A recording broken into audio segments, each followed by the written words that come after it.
One of the biggest financial lies I ever believed was thinking that making more money would automatically make me more wealthy.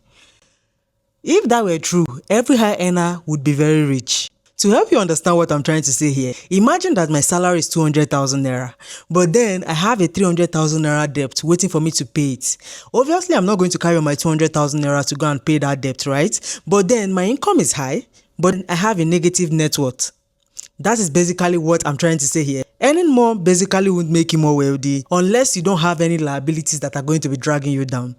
When I was thinking about this, what I got to understand was that there's a difference between income and wealth. Income is that money that is like cash flow that is coming into your account, let's say every month, or maybe let's say at the end of the year, you have this particular income that is coming into your account. That is what an income is. But then wealth, on the other hand, is like the quantity of assets, the amount, the value of your assets that you have minus your liabilities. So you thinking that, because you're earning more, you have a high income, but then in the real sense of things, you're not wealthy. The only way income and wealth overlaps is when, say, your income can be the generating source of your wealth, but then your wealth can also be a source of income. That is, if you have invested over time, the wealth you have created over time, which is the value of our assets, is now bringing you more money into your account in terms of the interest you're getting paid on that investment on treasury bills, like the interest, the money that the value of your land increasing over time, and then you get, maybe let's say you sell that land and you get that money back.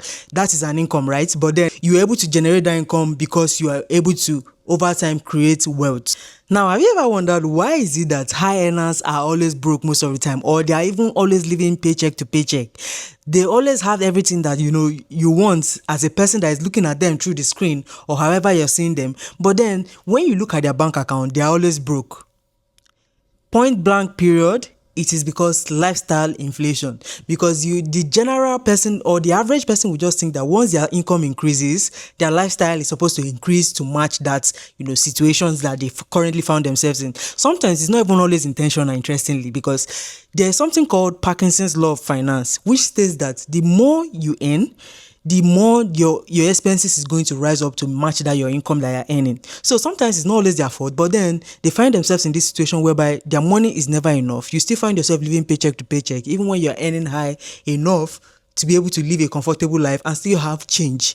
But it all boils down to how you manage your finances, because trust me, as a girl who has gone through different phases of money, I have come from a place where I had zero savings to having over 50 million naira in net worth. That is not by just sleeping and waking up. You have to make conscious decisions on how to help you save your money better, or at least allow your money to help you create the life you want. Basically, avoiding living paycheck to paycheck, because it is not a sweet place to be. Trust me, I have been there and I don't want to ever go back to that place. There's this thing called lifestyle inflation trap. And let me give you an example with, an experience of mine. So there was a time when I wanted to buy into this mortgage situation that is happening in Nigeria. Especially if you work in a structured organization, you can easily get into the mortgage scene and then start paying off small.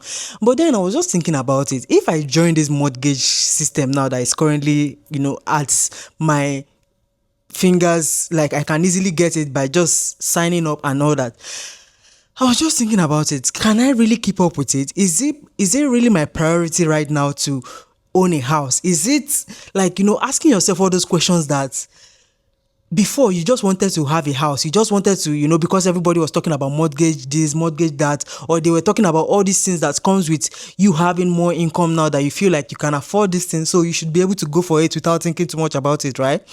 But then if you don't sit down and think to yourself, am I making the right decision, or am I just following the advice of everybody else but myself?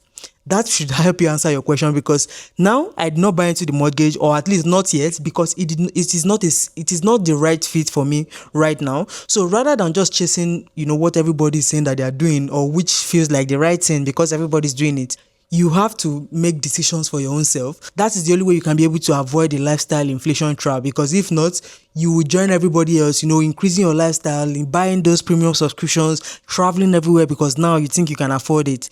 Before you know it, when your eyes open, there's nobody that will help you in that situation, because it is not a funny place to be. Make decisions based on your priorities, not based on what everybody is saying, if you get the gist here.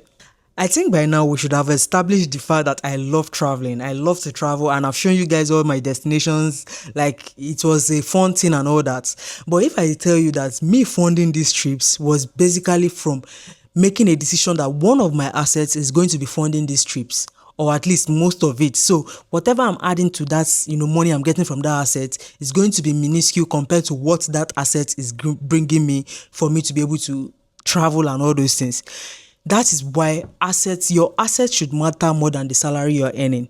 I've told you guys on this page that I have multiple streams of making money, not just, and that is from making different investments here and there, building multiple streams of assets, if I may put it that way.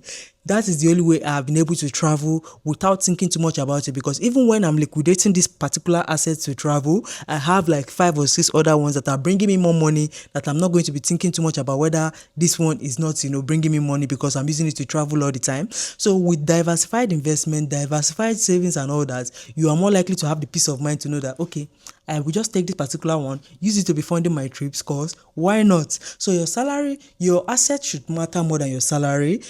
Assets brings you financial freedom, but then your salary is just an income that if you lose your job, it goes with it. So use your salary to build your wealth, because that is what I've done. And so far, I believe I'm at a point where I can say I have financial peace. Trust me.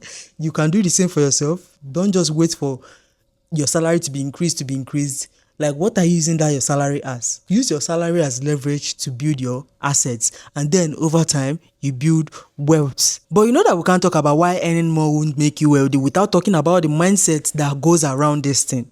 Because if there's one mindset that completely changed how I think about this situation of having wealth or having a high salary, it is the fact that I want to be rich.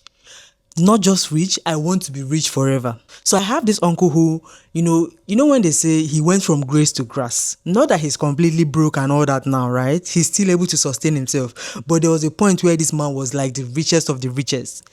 And all of a sudden, because he is based in the UK, so whenever he comes to Nigeria, he built house in Nigeria, like mansions in Nigeria. So he had a lot of things going well for him in Nigeria. But then all of a sudden, one Christmas, he came back, and it basically felt like everybody was contributing to make this man survive. That situation got me thinking, like, nah, I don't want to ever find myself in that place. I don't want to ever find myself in a place where I was rich today, I'm not rich today. No, no, no. Like, I want to be rich, but I want to be rich forever. And the only way you can be able to do that is if you focus more on your assets than the salary you are earning. Because trust me, that situation, when I saw that situation, it was not a good sight to see. So now I focus more on what foundation have I laid for myself, that if, let's say, anything happens tomorrow, God forbid, but if anything happens, you have something to fall back on. Because if your salary goes and you don't have any assets, my sister, you don't want to find yourself there. But tell me in the comments, what financial lesson took you the longest to learn? Because I would love to know, because there are so many stories when it comes to money, especially. Most of the time, we don't want to waste our mental bandwidth thinking about, the process of wealth and all the baggage that comes with it. But sometimes it is still necessary. So let me know in the comments. I would love to hear from you. If you did enjoy this video, like I said, I'm back, and I'm back for good. Make sure to give me a like, follow, subscribe, and do all the good stuff. Leave a comment, please. And I'll see you guys in my next one.